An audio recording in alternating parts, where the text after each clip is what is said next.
ঝিনাইদহ অঞ্চলের বিয়ের এত নিয়মকানুন দেখালাম আর আপ্যায়ন দেখাবো না, তা কি হয় নাকি?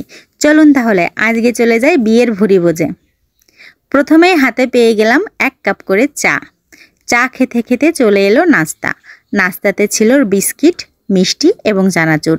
চানাচুরটা দুর্দান্ত ছিল, এমন চানাচুর আমাদের এলাকাতে পাই না। ব্যাস, নাস্তার পরই চলে গেলাম মেন কোর্সে। প্লেট দিয়ে দিয়েছে, আমাদের পেটের ভিতরে অলরেডি সুসো দৌড়াদৌড়ি শুরু করে দিয়েছে। 2 ঘন্টা জার্নি করে গিয়েছি, তাতেই সবার খিদে পেয়ে গেছে। তো আমরা দেরি না করে, ওদেরকে সময় না দিয়ে নিজেরাই গ্লাসে জল ভরে নিলাম এবং প্লেটগুলো ধুয়ে নিলাম। তারপর চলে এলো ভাত এবং সঙ্গে চিপস ও ডাল। 2 রকমের ডাল ছিল। চিপসগুলো আমরা চেয়ে একটু বেশি করে নিয়েছিলাম। ডালগুলো খুব টেস্টি ছিল, 2টো ডালই খুব টেস্টি হয়েছিল। তবে ডালের চেয়েও যেটা বেশি টেস্টি হয়েছিল সেটা হচ্ছে লাউয়ের একটি সবজি। দুর্দান্ত হয়েছিল সবজিটি। রাঁধুনি আসলে তাকেও আমরা বলেছি যে লাউয়ের সবজিটি সবচেয়ে বেশি পছন্দ হয়েছে আমাদের। তো আমরা খাচ্ছিলাম খুবই মনোযোগ দিয়ে। আপ্যায়ন যারা করছিলেন তারা খুবই আন্তরিক এবং সব দিক খেয়াল রাখছিলেন, জল আছে কিনা, প্লেটে ভাত শেষ হয়ে গেছে কিনা, আমাদের কিছু লাগবে কিনা। খুবই আপ্যায়িত হচ্ছিলাম এবং বেশ ভালোই লাগছিল এদের আন্তরিকতা দেখে। তো এক্ষুনি আমাদের রাঁধুনি কাকিমা চলে আসবেন, তার মুখে শুনুন তার রান্নার গুণাগুণ। আমাদের তো ভালো লেগেছে, সে আমাদের আবার একটু রিভিউ নিতে আসছিলেন যে তার রান্নাটা কেমন হয়েছে। তো আমরা তাকেও বলেছি লাউয়ের রান্নাটাই আমাদের বেশি পছন্দ হয়েছে এবং এরপর কি কি আছে সেটাও সে আমাদেরকে জানিয়ে যাবে। তো চলুন তার মুখেই শুনে নিই। খুব টেস্টি, খুব সুন্দর। হ্যাঁ, আমি রান্না করেছি। আরো মাংস আছে, এই পর্যন্ত যেগুলো খেয়েছি সবগুলো ভালো হয়েছে।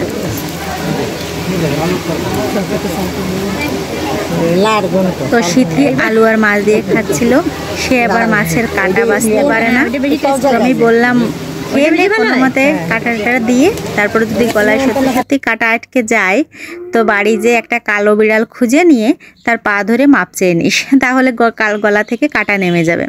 আসলে এই পদ্ধতিটি কাজ করে কি না, আপনার গলায় যদি কখনো কাঁটা ফোটে তো ট্রাই করে দেখতে পারেন। একেবারে সত্যি সত্যিই কাজ করবে, কারণ এটার এক্সপিরিয়েন্স আছে তো আমার, না এজন্যই বললাম। ওরা আবার আমাকে বলছিল তাহলে তোমার মিনির গায়ে কালো রং করে দিয়ে ওর পা ধরবো, তো ওরকম তো হয় না, কালো বিড়ালই লাগবে। একদম কুচকুচে কালো বিড়ালের পা ধরে মাপ চাইলে গলার থেকে কাটা নেমে যায়। পদ্ধতিটি অ্যাপ্লাই করে দেখতে পারেন কিন্তু। তো কথা বলতে বলতে চলে এলো মাংস। প্রথমেই ছিল মুরগির মাংস, তারপর আরও একটা মাংস ছিল খাসির মাংস। তো সেটি আবার খাসির মাংস খান না, আমরা আবার সবই খাই, যা পাই তাই খাই, এই টাইপের লোকজন আমরা। তো দুটো মাংসের পরিমাণ কোয়ান্টিটিও ঠিক ছিল, প্লাস টেস্ট তো অসাধারণ ছিল, কারণ প্রতিটি রান্নাই হয়েছিল চমৎকার এবং পরিবেশক দাদারাও খুব যত্ন নিয়ে পরিবেশন করছিল, যার কার কোনটা লাগবে সেরকমভাবেই, কোনো আদিক্ষেতাও না, আবার অতিরিক্ত খাবার যেন নষ্ট না হয় সেদিকটাতেও খেয়াল রাখছিল। সব মিলিয়ে বেশ ভালোই ছিল পরিবেশটা। তো কথা বলতে বলতে আমরা প্রায় খাওয়ার শেষ পর্যায়ে চলে এসেছি। এর একদম শেষ পাতে ছিল মিষ্টি দই মিষ্টি। তো দই মিষ্টি খাওয়ার জায়গায় ছিল না। এই ছিল আমাদের আজকের ভুরিভোজ। কেমন লাগলো, আপনাদের এলাকায় আপ্যায়ন কেমন হয় সেটা অবশ্যই জানাবেন। ভালো থাকবেন, সুস্থ থাকবেন, ধন্যবাদ।